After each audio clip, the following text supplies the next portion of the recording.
Okay, good evening. I will get the hellos and all that in just a second. There's an awful lot to cover today, so I'm going to give a caveat. If we're taking questions, I will take a max of 5 questions today.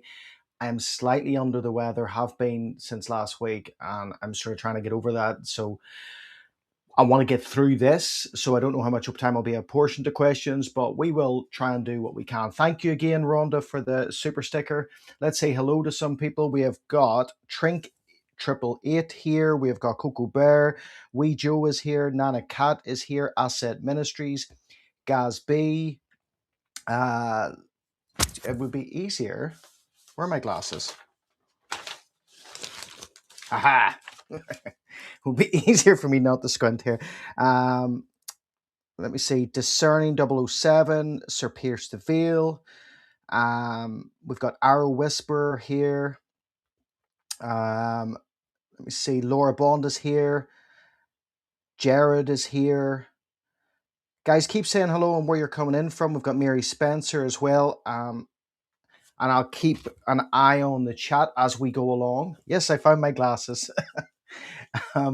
So, guys, you know the usual business. If you've got a question, I'm taking, like I said today, I'll take a max of 5 because I'm not 100%. But we do have an awful lot to get through. We're going to look at everything from the Olympics opening to the Epstein files. We're going to piece it together. We're going to look at it in the context of what has been purposefully been done for the last couple of decades and where we're going and why this is so.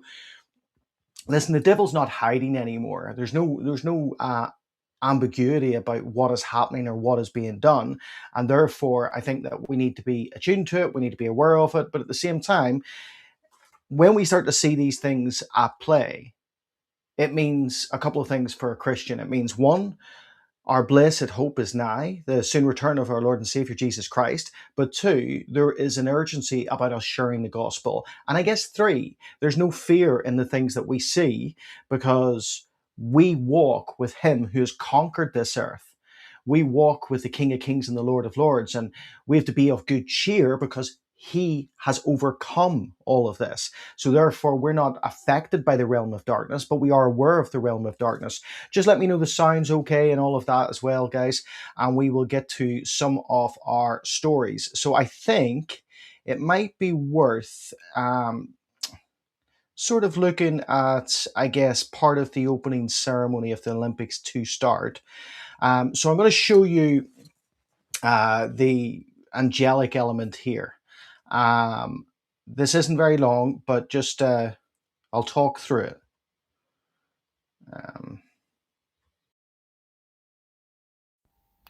So the focus on this opening ceremony, and there is a focus here right now on angels, which I find interesting. And you're seeing the angel here, you're seeing everything in boxed kind of structures. The angel is running, kind of looking about for what to do, looking about for what is catching his interest, and he finds a woman. How this has to do, or what this has to do with the Olympics, I'm not sure, but I can see what it has to do with the biblical narrative. So they begin this intertwined kind of dance, and you see the angel and the woman here. Now look at what happens here. You see the covering of the eye. And this goes into the all-knowing, all-seeing evil eye and Horus. So when you're looking at this, I think the symbology that we see with these things, again, there's no hiding about this. So the Horus and the so it's basically in Aleister Crowley's Thelema, there's very much a concentration upon the story of Osiris and Isis. And Osiris gets chopped up into little pieces by Set, the Egyptian god, and then is resurrected as Horus. And this is where we get the connection with the evil eye. This is why you see all the occultists, I'm not going to do it, but the hand over one eye. It all dates back in modern times to Thelema with Aleister Crowley, but it is basically a satanic nod to one being resurrected who is not the Son of God, but it is the counterfeit, right? So this is all about the Mithras, Mitra, stroke Apollo narrative. Now, if you remember back in 2024 at the Summer Olympics, one of the things that they focused on was both Dionysus and Apollo. And Apollo is, I guess this is, let me just see if I can find it. This is interesting. Let's read this to start with, if I can find it. Bear with me, because I've got a lot of slides. Where are we? Do I have this? Yes. Okay, so this is Virgil's Eclogue of 40 BC. We talked about this before. The late, great Dr. Tom Horn done an extensive study with this, but this was a prophecy that later on under the Universal Church got adopted into Christendom, but it's not really about that. In fact, it's more about the individual that we will know as the son of perdition or the lawless one, okay? So Virgil's Eclogue, 40 BC. This is about the Cumae Sibyl's prophecy in term, and these are the prophecies surrounding Apollo. Now, the last stage by Cumae Sibyl sung has come and gone, and the majestic role of circling centuries begins anew. In other words, they're entering into a new time frame. This is what occultists believe. This is what Luciferians believe, that they're entering into, or they've entered into a new age. It's often associated with the age of Aquarius, or it's associated with what we see here, the return of Saturn. So justice returns. Now, this is interesting as well. When we see justice used here, this is talking about legislation. Demos in the Greek, right? It's talking about, the way this return of this system happens is through a legislative process, different acts, different things being put into place. And it's marked by old Saturn's reign. Now, on the 21st of December 2020, there was the conjunction in the sky. And Derek Gilbert writes about this in The Return of Saturn. There's this conjunction in the sky that is reflective of this time period coming in that is seen as a move towards the end, the occultist time. What we would see in Matthew 24 as the Olivet Discourse, when there's deception, but when there's birth pangs across the earth, and then there's wars and rumors of wars, right? But it's marked by old Saturn's reign in the occult world, with a new breed of men sent down from heaven. Now, what is this talking about? Well, when we read this, it's hard not to superimpose this upon the UAP UFO narrative, that there's this belief that, there's individuals out there from, whatever solar system that will come and they will impart wisdom to man. And there's this individual belief that, and I say individual, but it's corporate belief within the systematic governments of today. We've already seen congressional hearings, and there's the belief and rumors coming out from the White House that by the summer of this year, there's an expected disclosure coming. Whether that's true or not, the narrative that we know is true, that these are not extraterrestrial, but interdimensional, aka principalities and powers of the demonic realm. Only do thou at the boy's birth, in whom the iron shall cease, the golden race arise. This is where we get the phrase golden age, is very much associated with this and with the Atlantean myth. Befriend him, chaste Lucina, 'tis thine own Apollo's reign. So there is a belief within certainly modern day Luciferianism, Satanism, occultism, that there will be an individual come on the scene. This individual will be ushered in. And as this individual is ushered in, we can't help but reference Alice A. Bailey's Externalization of Hierarchy. So that was the belief. That was a book that Alice A. Bailey, a theosophist, a student of Madame Blavatsky, wrote in terms of 2025. That 2025 would mark the beginning of that period where the externalization of hierarchy, in other words, what we would see as principalities, would come out onto the scene. And there would be the return of the one that they call the Maitreya, the world teacher. It is a derivative of Mithra or Mitra from Hinduism, Mithra from Mithraism. So I have to give you this before we really look at this. Madame Blavatsky, she was this Russian kind of, I guess, pagan stroke Luciferian stroke secret society teacher, okay? And she dictated that there were 7 root races of the earth, of existence. So you get them coming from the top, and then when we hit the Aryan race, then it starts to go up on the curve. So you get the polar race, the Hyborian race, the Lemurian race, the Atlantean race that Plato talks about, where you have 10 kings seen as a golden age, but then you get the Aryan race. Now, the Aryan race, you will know, I will know, because it featured very much heavily just under a century ago when we talk about the rise of National Socialism. And then you get into these future races, 6 and 7. So 6, when it talks about the externalization of hierarchy, it's the idea that these spiritual beings come on the scene and provide enlightenment to the Aryan race. And then that Aryan race goes to 7, which is the combination of biologics and their advanced technology to make them a super race. Now, does this sound familiar? Because this is what we're seeing today. And I want to point this out, that none of this is by mistake. Everything that we're seeing today is done on purpose. This is a purposeful plan.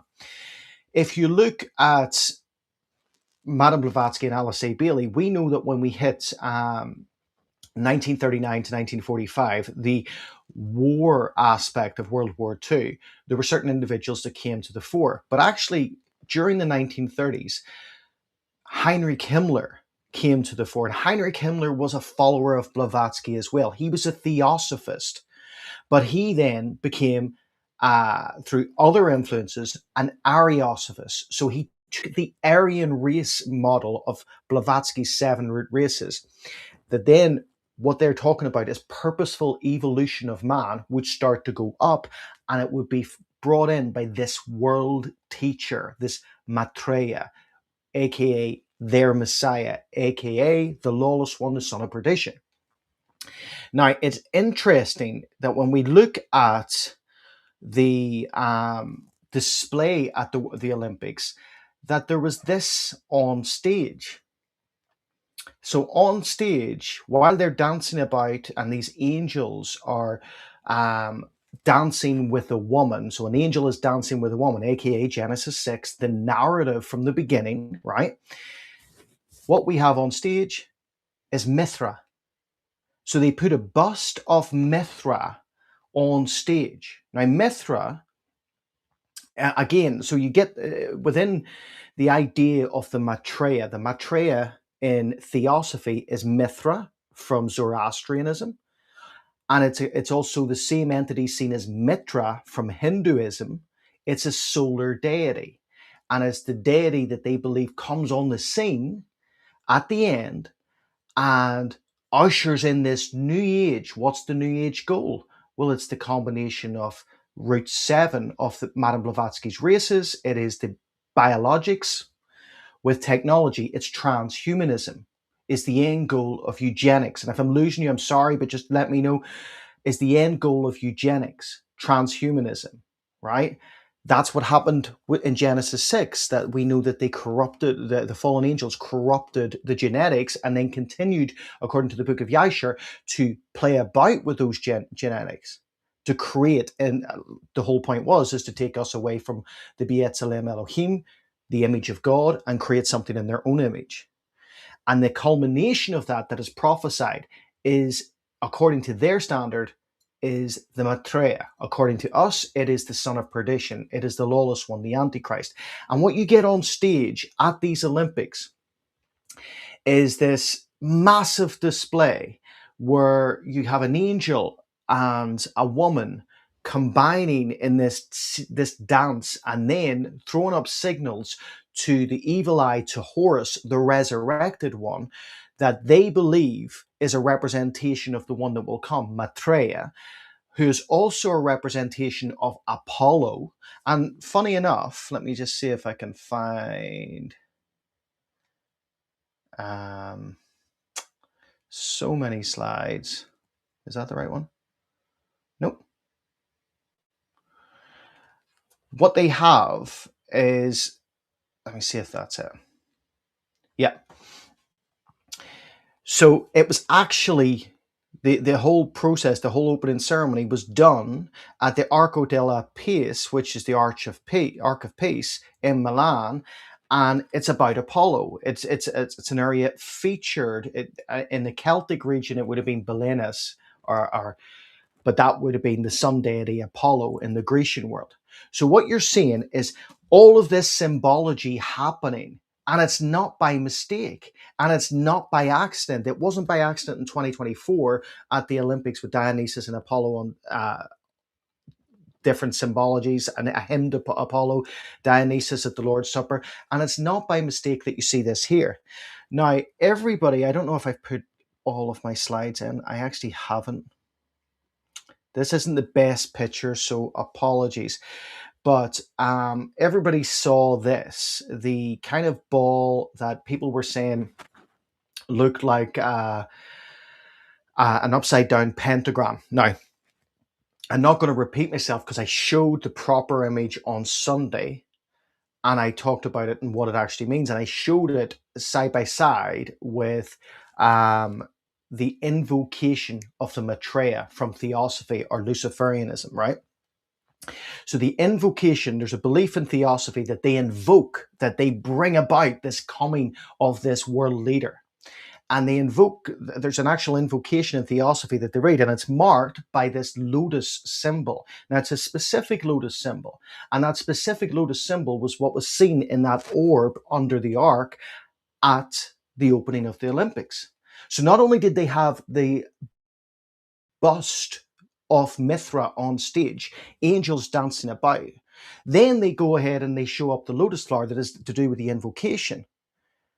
And none of this, like I said, none of this is by mistake. I think that it dates back. I think there has been a purposeful, the more I look into things, the more I think that there's been a purposeful strategy, certainly from elites, those in power, to bring things about. Now, the good news is God is in charge of the time. And I say this over and over again. In Revelation 5, it is Jesus and Jesus alone who opens up the seals, right? He is the one who opens the scroll. No one else does. So I want to look at how purposeful this stuff is, right? So one of the things that we saw, I don't have the whole display here. We started to see these type of symbols, see this is very much something you would see in megalithic sites. It is also, the swirls, because we've done a lot of megalithic site research and study and been to an awful lot. You will see these ancient swirls that are often representative of the Milky Way. They're representative of of space and the stars and things like that. However, there was a crossover section that I've just lost the picture for that had formed a swastika. Right now, obviously, you could turn around and say, "Well, that was just a mistake.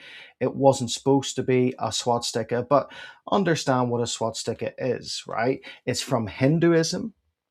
And Mitra in Hinduism, so Mitra, the one that they're talking about, is the god of contracts. Why is that important? Their world teacher, that they're talking about, that they are hoping and yearning to bring on the scene, they believe in their twisted minds will take them from the Aryan race to race number 7, according to their beliefs, and they will become transhuman, and they believe God's in their own nature. Now, there will, when we look at scripture, we know what actually the Antichrist will do. Daniel 9:27, he will form a covenant with many, a contract. And that contract, yes, we're talking about in terms of peace with Israel, but also in terms of Revelation 13, the mark is a representation of the contract and the submission to the contract of the Antichrist. So, like I said, I believe everything that we're seeing right now is a purposeful plan to take us to that goal. Now, the truth of it is, they don't have any power to take us there. This is, let me just, I think I found that image. So you can see the same markings. I forgot to put up the lotus image. It does look like a pentagram, but actually it covers the exact framework of the lotus image of the lotus flower that is used for the invocation of the Maitreya. Now, how does all this relate to the likes of the Epstein files, things like that coming to be, right? Well, like I said, we've looked at, there's this idea from theosophy and Ariosophy that we are going to experience, humanity is going to be brought into this time that is marked, according to the Cumaean Sibyl prophecy, with the return of Saturn. Okay? What did you see on display? All the dancers run around to look like planets with the Milky Way sort of there, and they're to look like what? Saturn's rings. So when we look at this, we start to see that there's a little bit more than just symbolism. I think they're getting bolder and bolder with what they're trying to put out there.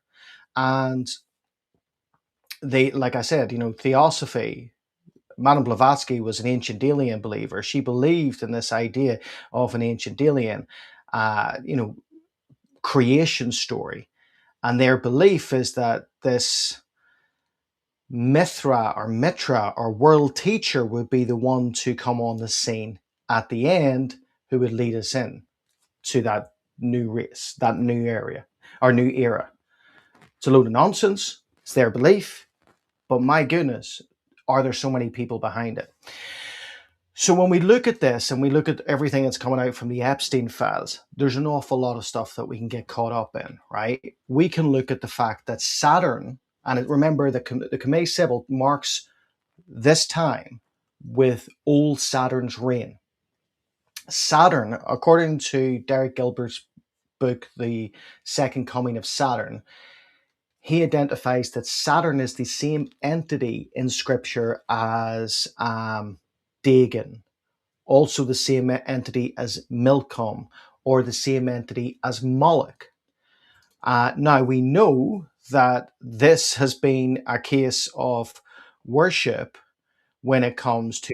People are finally seeing Jeffrey Epstein bow and these underworld connections that these folks be having. And now, you see that in the picture there, as that comes up, that it's actually, the bottom image is not the Baal image. The bottom image is the Moloch image. And these symbolisms and these different things have been found on Little St. James Island. And what I'm saying is there, if the era or the age that we're in is marked by, according to the occultist, the return of Saturn, and Saturn is also Moloch, Milcom, Chemosh, this entity, are we seeing this narrative being pushed? Now, there's a whole load of stuff being shown already, so I'm not going to go down too much of a route in terms of what has been shown about Jeffrey Epstein, but we are going to go on a wee bit of a rabbit trail in a minute. And I'm going to show you a video now very, very quickly. I'm not going to show the full video, but this is in terms of the sort of rumors of, we know that there was an awful lot of child SA. There was an awful lot of that happening. We also, there's the belief that there was more than that happening. There was actually the consumption of I have to be careful with YouTube. The consumption of, I guess, biological matter, right? The consumption of stuff that they shouldn't be consuming. So, Added more to the jerky and ginger lemongrass. Thank you so much, super cool. Beef jerky, delicious. Jojo is here and we'll walk the jerky over to Jeffrey. We'll walk the jerky over to Jeffrey. Why would jerky walk around? Why would it do that? Delicious lunch, beef jerky. Steve and I are very grateful, above all, for your friendship. Some of these emails are so wholesome, aren't they? It's too bad they eat kids. A small insulated bag would be fine. I don't ruin checking it. No need for crazy amounts of ice. One should do. There is one bag of beef jerky in the fridge. Please get it. Also, Blank has more at her place. Please get it from her as well. I suppose it needs to be in a cold, insulated bag. Just wanted to touch base about jerky. J.E. said he was going to start eating regular food again, so he might be eating less jerky. He said he has 6 bags of it in the downstairs freezer. Why would you freeze jerky? Steve needs a 6 to... okay, I don't want to go on too long with this, but this is what they were saying, is that jerky was the, and there's other words that they use in different ways to, as kind of like a code for the consumption. And one of the things that they talk about there is, oh, well, I'm going to the restaurant. The restaurant's called Cannibal. It's a whole messed up, dark thing that has happened here. But does that coincide with the return of Saturn? Does that coincide with what we see astronomically, what we are seeing piped through our political structure, and the restructuring of society in terms of what we see biblically in the end, but being facilitated by a nefarious elite? Well, I believe it does. So I want to show you this is how my sort of head works. So I'm going to leave this up a little bit and I'm going to just talk through it, okay? So in 2002, Epstein held a common sense symposium for AI at his own residence, right? Now, why does this individual who's involved with finance get involved deeply with artificial intelligence? And the common sense problem with artificial intelligence has always been the major problem, that artificial intelligence may be quick at computing, but can it actually make what humans have as common sense decisions? So all of this to be said, what he had a collective of individuals, top guys that we know are involved in the AI position right now, Peter Thiel, all of that, all at his house. And this is back in 2002. Now, I'm positioning this because I personally look at the likes of Jeffrey Epstein more not just as a nefarious evil individual, but kind of like a harbinger for the age that they're trying to usher in. Now, the thing is like I say, caveat, we're in that age regardless of what they try and do, because the age is not dictated by man, but it is actually at the behest of him who's above and outside of time, God himself. So what we see here, he has this symposium and they come to the conclusion that there's a need for data, right? A need for mass amounts of data. Then what you have being devised by DARPA is this social media platform called LifeLog. Now, LifeLog ends up being scrapped. I know that says scarped, but excuse me for not typing very well. February 4th, 2004. The exact same day that Facebook starts. Facebook is rolled out on February 4th, 2004. Now, John Poindexter, the former NASA director, and we know the connection with NASA and the occult because 1,600 Nazi scientists who were all involved in Himmler's Ariosophy, and they were all dictated under this Ariosophy. And I know that the history of this has tried to be whitewashed. It was purposely whitewashed at the Nuremberg trials because they didn't want to give them the caveat of being insane to get off the charges that were in front of them. So they tried to remove the occultish side of the Nazi regime, but you can't. It's intrinsic into it. You have people like von Braun who done tests on his V2 rockets whilst walking over the likes of different, let's say the word slaves that they had, and he had starved to death as they were working for him. You had people testing on Holocaust victims. They were testing the hyperbolic chambers to try and see how much pressure the human body could take. They were doing this, and this is basically the evil intent behind it. It was occultish, and it was off the basis of the Aryan race. It was Ariosophy. It was theosophy at its core. So what happens, right? You get John Poindexter comes together, and he meets in I think it was 2004 with um, Alex Karp and Peter Thiel, the founders of Palantir. Now, Palantir, if anybody is watching this and they're not aware, Palantir is a massive surveillance piece of technology that is now used, even over here in Britain, it is used by the NHS. So goes through, collects all of that data, and it is used for real-time facial recognition, real-time tracking. It is also used to bridge across all other sectors in terms of mass identification, control and subjugation, right? So then what happens? Facebook is struggling, right? Because Mark Zuckerberg is now starting, and yes, he is starting off the back of CIA influence, but Peter Thiel gets involved as an angel investor, gives him $500,000 to get started. And now Facebook becomes that data machine that was talked about by Epstein at the Common Sense Symposium in 2002. And it starts feeding the Palantir beast. So Palantir is receiving, so this is the growth of the artificial intelligence system. Now, when we look at this, you have to understand that behind the scenes, Epstein himself was a noted eugenicist. He believed in the development of a master race, right? Now, whether it's in the same level as the Nazis, I don't know, but he certainly believed in eugenics. In one email, he talks, referencing Bill Gates, and they're talking about, oh, I think I found a solution to what you asked Bill Gates about, how we get rid of all the poor people in the world. This is what they see as social Darwinism. Now, the theory of Jeffrey Epstein is he believed and he worried, according to a lot of reports, that he worried about reverse Darwinism in society. In other words, people being too stupid, people existing, and they shouldn't exist, according to him. Now, this is very in line with what we have certainly rampant in Britain right now under the Fabian Society. The Fabian Society had people like George Bernard Shaw, right, who openly in one interview said that all the useless people of the world should be brought up and they should be shot so that we don't have to be wasting space or time with them. Another one who repeats the same sort of rhetoric is who we would name as the false prophet of the World Economic Forum, Yuval Noah Harari, who says that, there are people who are just useless air breathers. They're consumers, but they're not worth having on the earth. They're talking about reduction. Now, again, this conversation was with Gates, and then what we got a few years after that, well, you can all put your memory to that.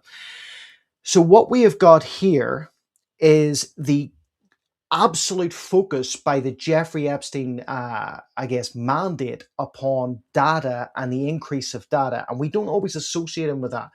However, even if you look at Ghislaine Maxwell's sister, Catherine, she started a company called Caliad. Now, Caliad is very like Palantir, does the same sort of thing. And Christine and her sister, or Gillian and her sisters, are very close. They have been the ones calling for her release and all of this since the very start. Now, all of this to say that data that they're putting into all of this artificial intelligence and all of these companies like Palantir, like Oracle, again, another CIA-backed operative in Larry Ellison he started working for the CIA in 1970 under an operation, a project called Oracle, and then 7 years later, he starts his own private company called Oracle. All of that to be said, with this tracking capability and the growth of AI, they don't seem to be able to find any kids that go missing. Why? Because this is the Moloch type, Saturn type generation. We know that there's been certain things that have happened that have facilitated, such as the war in Ukraine, the disappearance of children, right, on mass scale. There was a story about two Ukrainian social or no, secret service, social service, two Ukrainian secret service members who openly were trying to come out and disclose all of this, that they were used to take kids that were left or out in the street during in the midst of the Ukrainian war. They were bringing them to Britain to give off to other secret service, and then those kids were going missing. Now, what happened to those two Ukrainian secret service members? Well, one was assassinated. The other one, I think, survived an assassination attempt at an explosion. But all of this to be said, that there is a purposeful, in my opinion, push to bring in that season of the Maitreya. And what that means, that season of the Maitreya, according to the Cumae Sibyl, is marked by old Saturn's return. That is not just an astronomical event. If Saturn is Moloch, according to Derek Gilbert, then that would note that type of worship, the worship at the sacrificial element of children, right? The worship of the entity of Moloch by, again, for the purpose of power and control, because that's what Israel fell to in the ancient world. And then they repented of that, and they were brought out of that by God. They were brought out of that by Yahweh.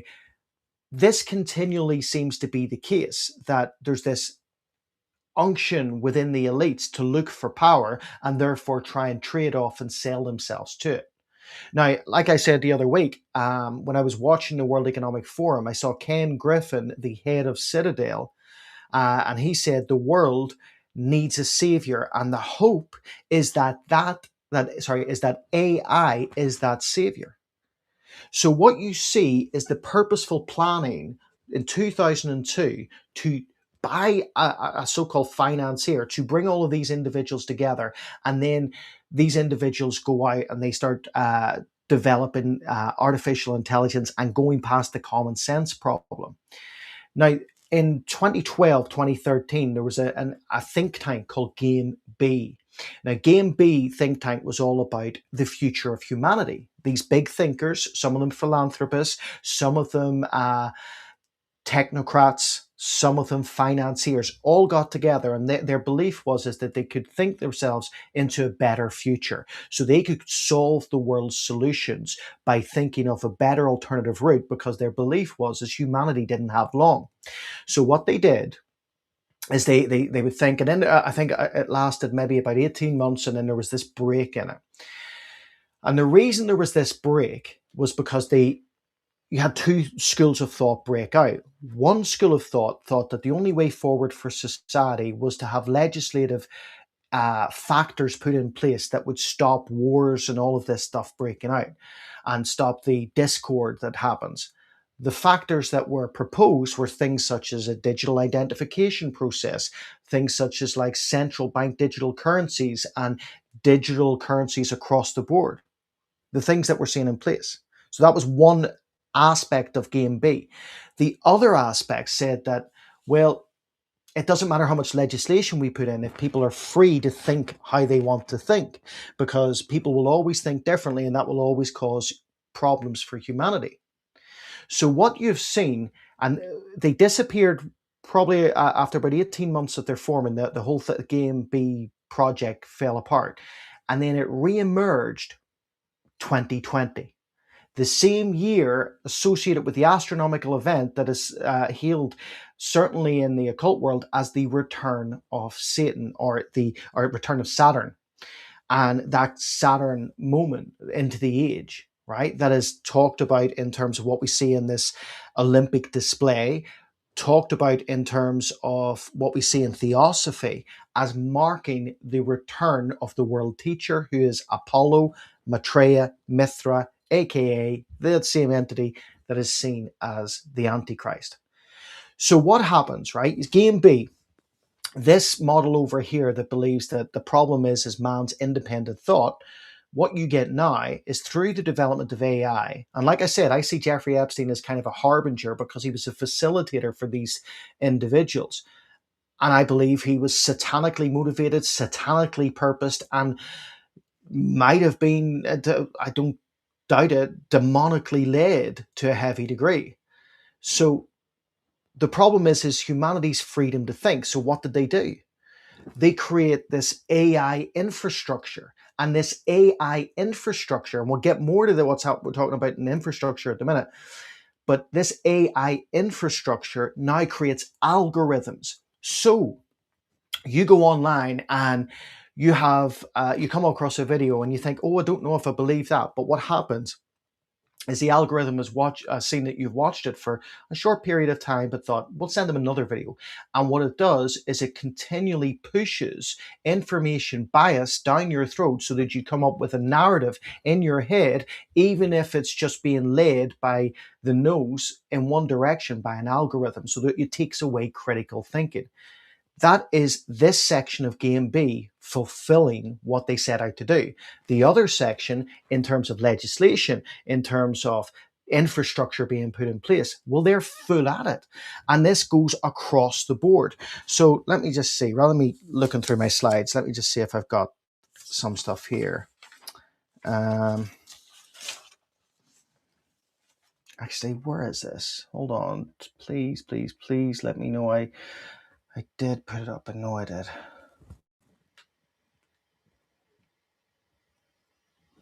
Right, while I'm looking for this, I'm just going to talk and tell you, okay?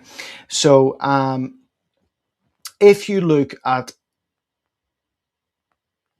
individuals around the world, right? So if you look at the UK government, for instance, and the UK government, I think I have forgotten to put it up. The UK government, if we take people like Rishi Sunak, so Rishi Sunak, the Prime Minister before Keir Starmer, what kind of things did he do to get involved, right? And what I'm saying when I'm saying getting involved, about pushing this agenda, I believe, to bring in their world teacher.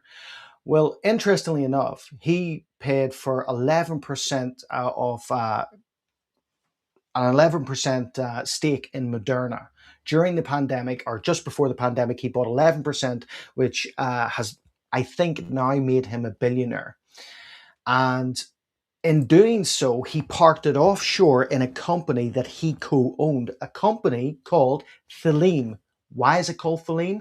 Well, actually, in the statement of the company, a company's house, when this was formed, they use a quote from Aleister Crowley's Thelema. So it is straight out of Thelema. Thelema, Aleister Crowley's Satanism. Where did he get a lot of his narrative from? Theosophy. It is the same line going all the way through. So what you get is the likes of Rishi Sunak. Now, I'm talking about just from a UK point of view. Rishi Sunak, he comes on the scene, does the Moderna stuff, makes an absolute fortune. They clamp down on any sort of discovery in terms of repercussions of vaccinations for 20 years. Say that we're not going to let anything come out for 20 years. In the meantime, he is married to the daughter of the second wealthiest man in India, who owns a company called Infosys, Infoysys. I think that's right in my head. Remember, I'm not feeling very well. Infosys. Now, this company is behind not just digital identification in a national sense. This is the forerunner company when it comes to the global digital ID infrastructure being created. So all of this being said, that you've got people in power putting things into play that are not for the benefit of you and I, but are for the benefit of bringing in a world in which Epstein and others have said the problem is the poor people, the little people, the problem is the useless mouth breathers. And what they need to do is they need to bring in a structure, a system, perhaps a system that is medically induced that will cause problems with people. Or perhaps they put in a system or use that as to facilitate what they call the fourth industrial revolution, a term in which they can bring technology on the scene that makes trackable and controllable and programmable technology the norm, such as digital identifications that get rolled out with Keir Starmer. So Keir Starmer, like I've said before, he done a thing called an Avaton window shift, which is a political sort of procedure of saying something really extreme to settle on what he really wanted in the first place.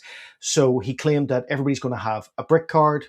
Then he says that we're not going to all have a brick card. It's okay. I've rolled it back. He didn't roll it back. What he did is he changed it from one digital ID to a plethora of digital IDs, right? That all work across interoperability and cross-border technology, so that it won't just be a brick card for us. It will be maybe another type of digital ID, or this type of digital ID. You can choose between the two and you can use either, but you still need to have that digital identification.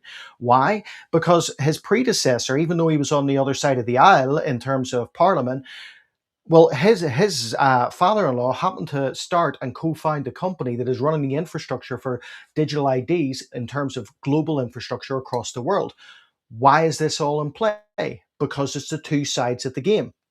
One, control the mind. Two, control the movement through legislation and procedures, right? So this is what it goes back to when we talk about the Khmer Sybil. The Khmer Sybil's prophecy that it says that in terms of return of old Saturn's reign, it says justice returns old Saturn's reign. Justice, in other words, demos, legislation. This is not justice as in righteous equity for what has happened, or righteous retribution for something that has happened. This is talking about the legislative process being put in for Saturn's return. So let me put this in even simpler terms if I can, right? You see individuals come on the scene, right? You see different policies in the last 20, 30 years being put onto the scene that have facilitated where we're getting to now.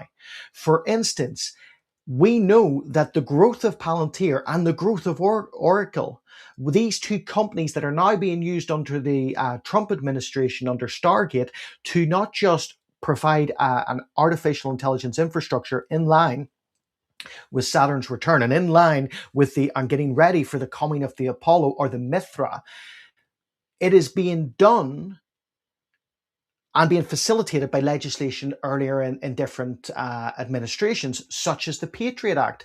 So after 9/11 and the Patriot Act came in, it allowed for surveillance of the case of national security across the board. And then what we saw that is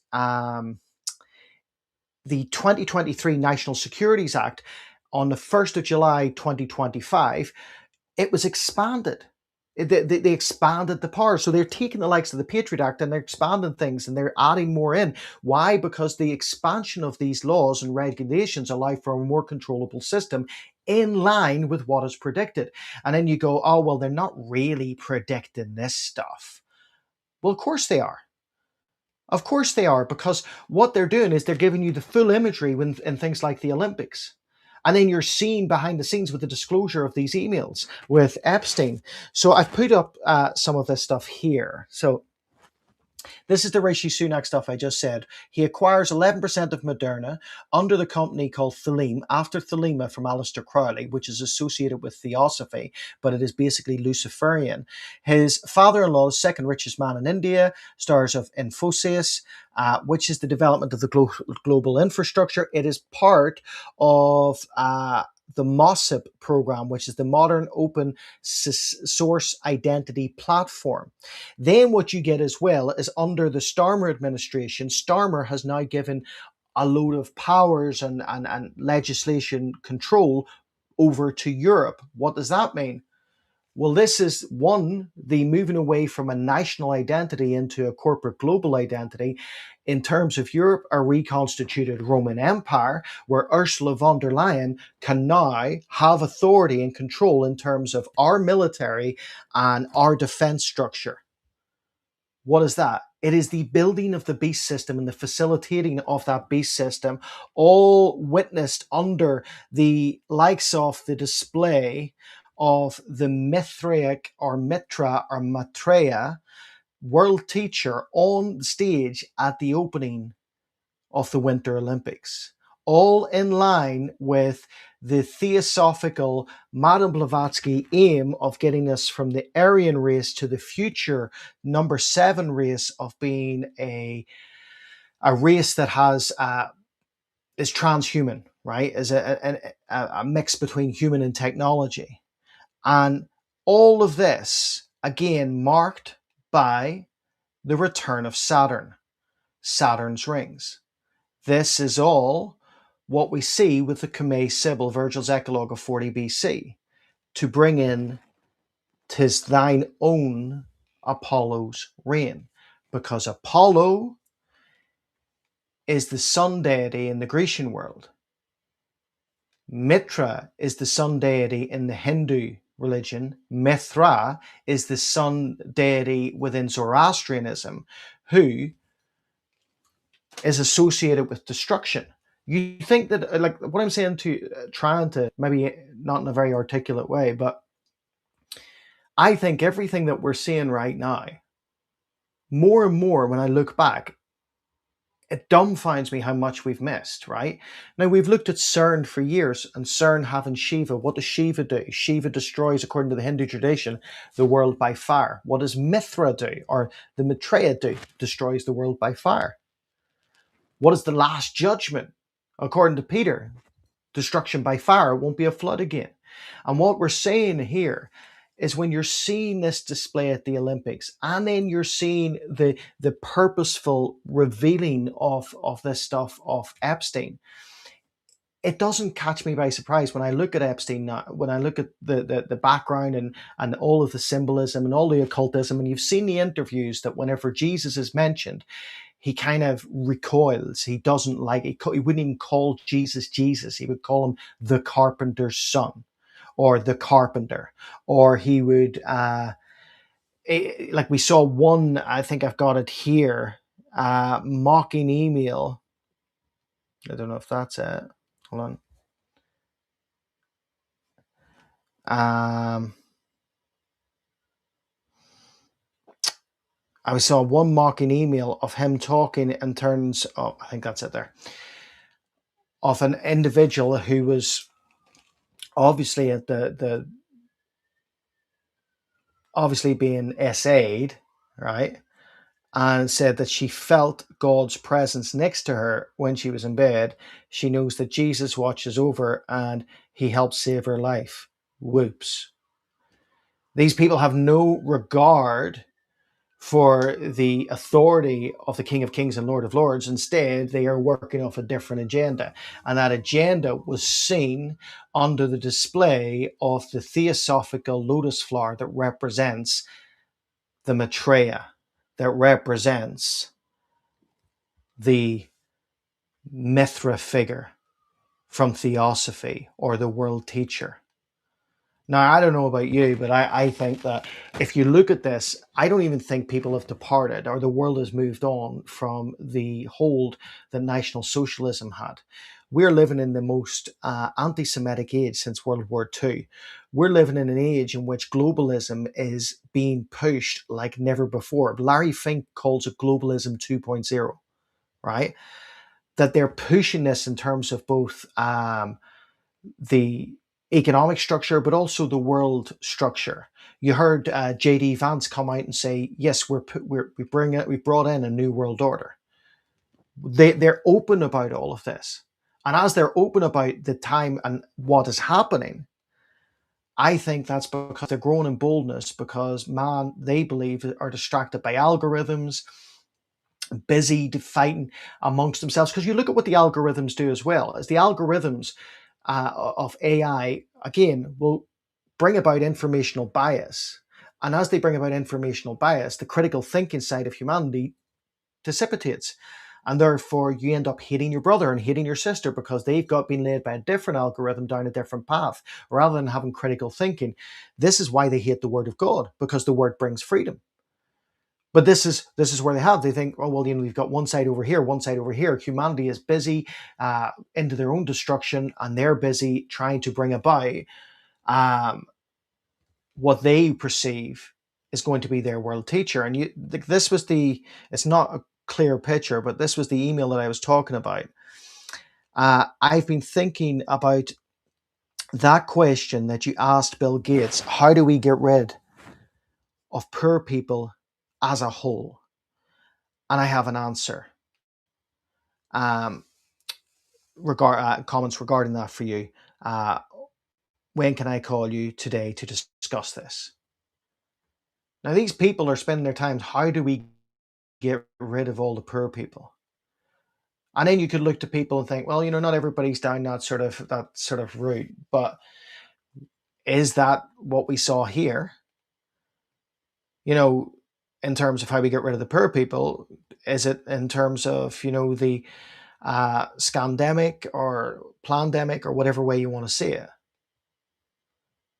But to me, there is a noted agenda. The occultish symbols cannot be missed. The different things that have been done, like I said, Epstein was a eugenicist. He said he had his own ranch, and on his ranch, he had this dystopian plan to build a super race. What's that? That is trying to bring in to be part of that race that Madame Blavatsky talks about. So he wanted his seed continued. He wanted to have a eugenics future for society that he sculpted, because this is what the Madame Blavatsky element brings in. They believe that you're not specially and wonderfully formed. They don't believe in Psalm 139. And as that's the case, and you're sitting at number 5 in that racial evolution, you get to number 6 and number 7 without the aid of God. They're talking about man-designed evolution. They're talking about evolving mankind into something more. That's Genesis 3. That was the lie of the Nephish. That was the lie of the serpent, that you too can become gods. And that was the lie that was continued to try and be facilitated in the seed war through Genesis 6. So when we saw the likes of that at the start of the video we started with, the angel dancing with the woman in the box and taking the woman out of the box, taking the woman out of the confines of the world and freeing the woman, and then showing the sign of the evil eye and all of this. Is any of this by mistake? I don't know. I'm aware of my time, so let me know what you think here, guys. Let me know what your thoughts are. Like I said, I've got a load of stuff on here. Saturn represents, somebody's asked this, Saturn represents, let me put it up. According to Derek Gilbert's teaching, so actually, let me break it down very, very quickly. So this is taken from the idea of Genesis 6 and also from First Enoch. You have two angels that kind of are in charge. The main angel in charge is Shemaiah. And then Azazel, the bulk, or his sin is the bulk of sin, right? So Azazel is the classical picture, I believe, that becomes the picture associated with Satan today, right? Because Azazel gets associated with Leviticus 16, the scapegoat, where all the sin of Israel is put onto Azazel and sent out into the wilderness, back to the devil, right? This is where we get the ancient deity Sunanos or Cernanos, Cern. It's where we get the ancient deity Pan from. It's all from the Azazel line. The other line, Shemaiah, is associated with Saturn. So Saturn is this all goes back to Genesis 4, where it says that they started to call upon in the days of Enosh, they started to call upon the name of the Lord. Well, that word call upon is not they're calling out the Lord. It is Hekel. It is where we get Hekel from. And they start to call, historically, they start to call planets and identify planets as gods. So Saturn is associated with Moloch, also with Milcom, because those two names are synonymous as well with king, because in Hebrew, Melech is king, right? So it's also associated with Shemosh of the Moabites, Dagon of the Philistines.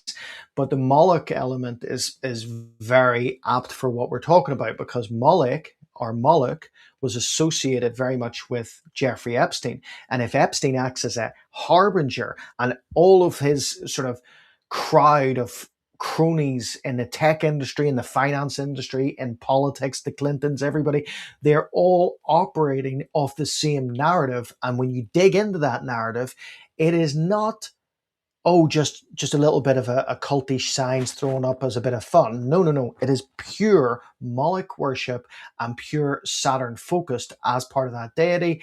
And when we look at Kume Sibyl's prophecy that the return of Saturn, or old Saturn's reign, ushers in Apollo's reign. Apollo is Mithra, aka Antichrist. I don't want to repeat too much, but hopefully that makes sense. So I will check very, very quickly for questions. Like I said, not feeling 100%, so I'm not going to stay on an awful long time.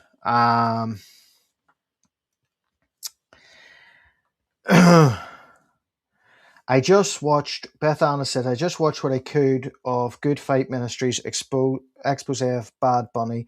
Is the NFL pushing this new religion too? Portals open.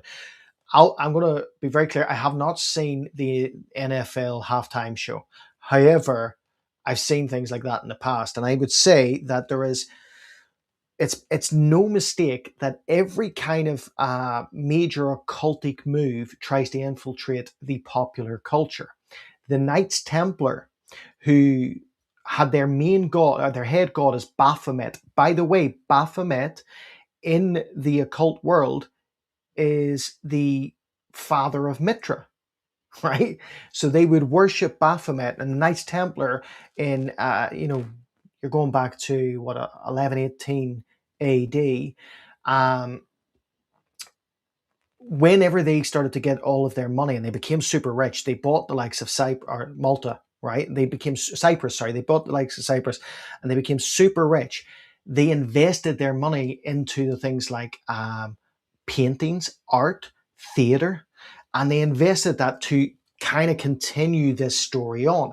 So this is a practice of secret societies that one of the things that they do is they put it into different parts of the culture to continue their narrative, on the hope that what you have in the occult world is adepts, and these adepts can read this and discern what is happening, and they can take the message and further it. So when you see it nowadays in terms of TV, music, all of that, it's by no mistake. Aleister Crowley courted both the political world. At one stage, he was seen as a spy, but he also courted the likes of NASA with Jack Parsons and the Jet Propulsion League. So he courted scientists, he courted the arts, and so he could have influence, because that's what the enemy wants. Even more so when we got to the likes of Anton LaVey, the head of the Church of Satan. He had influence into both Hollywood and into music. He had people like Sammy Davis Jr. as a bishop within the Church of Satan, and he did all of that not because he was like, oh well, these are my mates. It's because it extends the influence, because people are watching these people on screen and going, I like them. Oh well, that person's part of the Church of Satan, or that person's an atheist, or that person hates God and hates Jesus. Well, maybe I'll do that because I'm impressionable. And that's kind of the influence that they're looking to do. And it is about opening windows, or people say portals, I say portals, some say windows, but if I say portals, people tend to think you're New Age. No. It is the same description that we see in Psalm 26.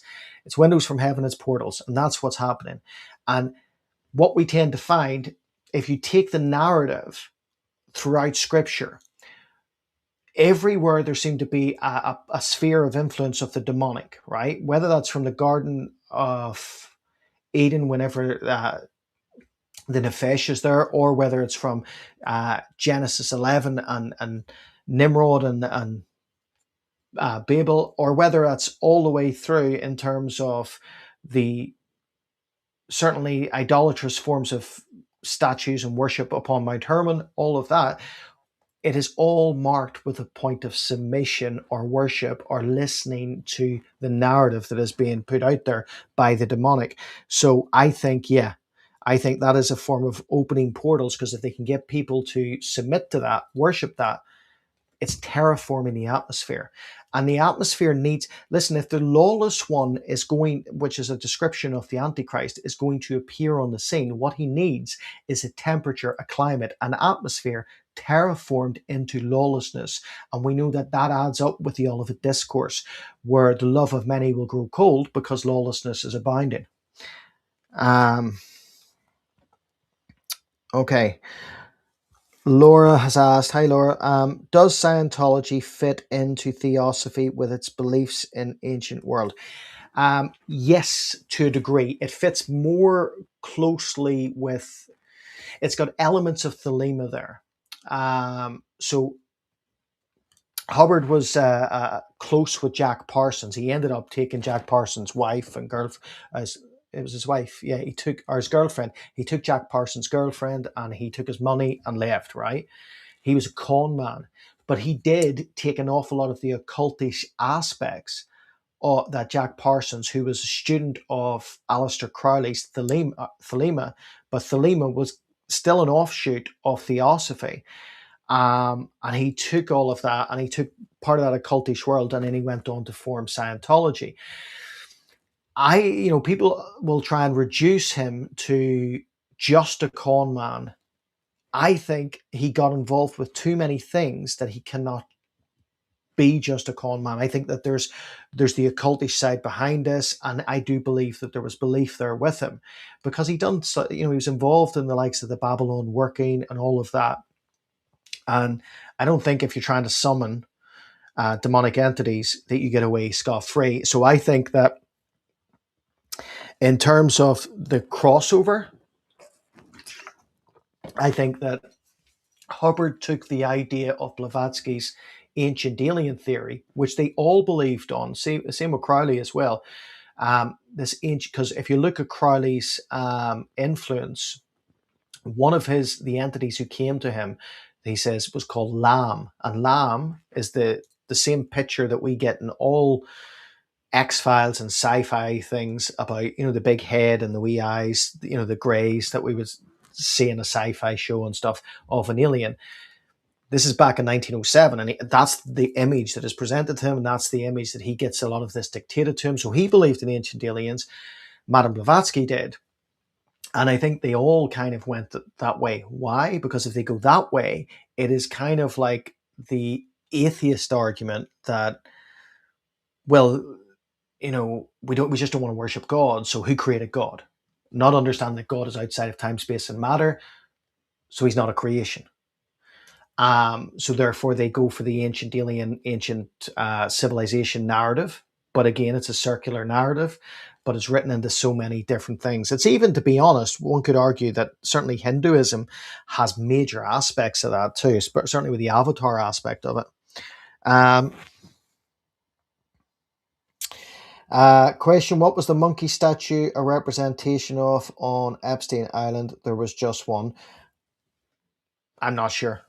There were other things on his island, and even if you've seen his art collection was creepy, to say the least, right?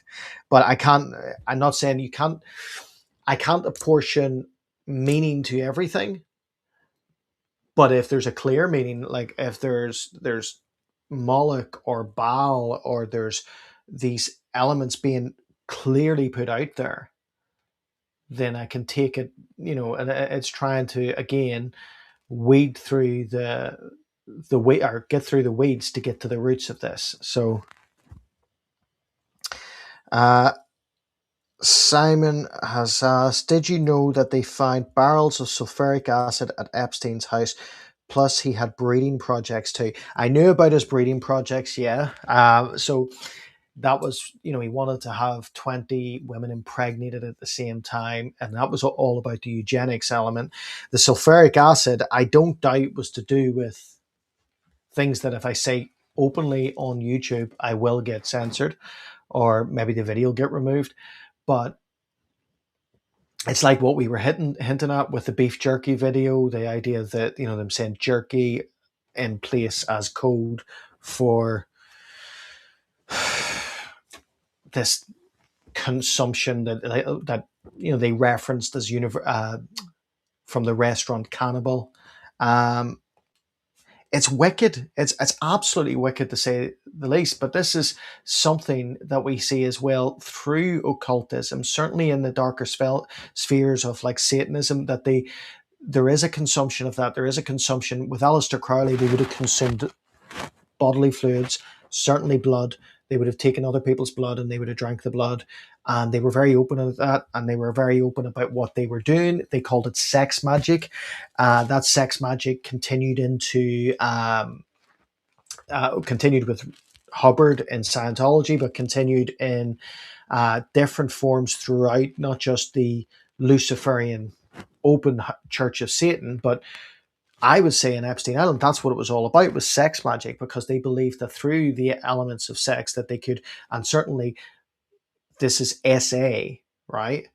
So this is not consensual, that they would usher in entities and they would, be able to gain and garner power and stuff like that. And it's crazy, to be honest, but it's their beliefs, and that's the thing. That's the motive behind what they've been doing. Hey, Vinny, do you believe if everything is released in those Epstein files that the world economics will crumble? Yeah, I believe that if here's the thing, I think that the way that was released there, you've already seen repercussions. So what we've seen off the back of that release was right now in the UK, there's a power struggle for number 10 for the premiership of the, being prime minister. We've seen problems in France with Macron. We've seen problems in Norway with the royal family. And it's had these ripple effects already. I think if they were completely released and the bits that are redacted, which are the names of individuals, were removed, certainly, on these emails, I think that you would see a massive change of order, and not just in terms of the economic system. I think that what it would do is it would cause, let me just remove that, it would cause major crippling of institutional trust, which I think is done away with already. But there's still, it surprises me that I still hear and talk to people who seem to trust those in power, those in government, but they do. I don't know whether it's pre-programming. I don't know whether it's naivety. I don't know whether it's just that they believe that they're honest and they're sincere and they're there for our benefit. I can't be sure, but I think that what would happen if all of that was released at once, it would cause an absolute infrastructure collapse. And I think that's why we haven't seen it released in that fashion, because this is what we call a controlled destruction. Remember when Biden said, let's build back better and all of that? And that wasn't, by the way, Biden's claim. That was from Klaus Schwab, but that was his terminology. Well, you can't build back better unless you first destroy. And what we've seen is the crumbling away of the things that they don't want of the old world order. And this is what J.D. Vance was talking about, that we're already into that new world order now. So I think that was a purposeful release in the way it was released. I also think that if you look at who came off really bad from it, it's certainly like the UK, France, Norway. They were all problematic in terms of, if we go back to the World Economic Forum stage set with Trump, these were countries that were not very supportive of the American administration and were certainly moving towards isolationism away from America. And now they're in trouble. Not saying that it was done purposefully, because at the same time, 5,000 times the name Trump was mentioned in the release of these files. However, which doesn't do him any good, but however, if you actually look at it, there's nothing really new.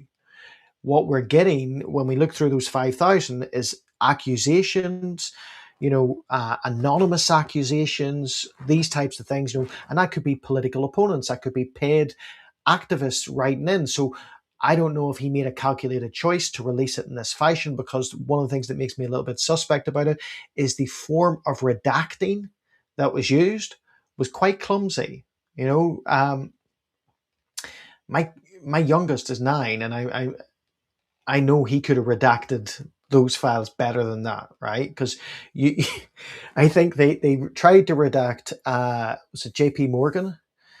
And they left the top half of the J and the P, and then they just put Morgan beside it. So they just they thought, you'll not know who we're talking about here, what company we're talking about here. So it's just, to me, it couldn't have been done in such an inept, in such an inept way, purposefully, or by accident. It had to be purposeful. So I think that there is coming maybe more and more disclosures, but I think that what you're saying is this will cause systematic falling, systematic destruction, as opposed to that global destruction at the point. But I do believe there has to be a global chaos moment that allows for worldwide acceptance for what's being prepared. And it has never been, Vin, it has never been, I'm sure you agree, it's never been as or so obvious as it is now, what they're intending.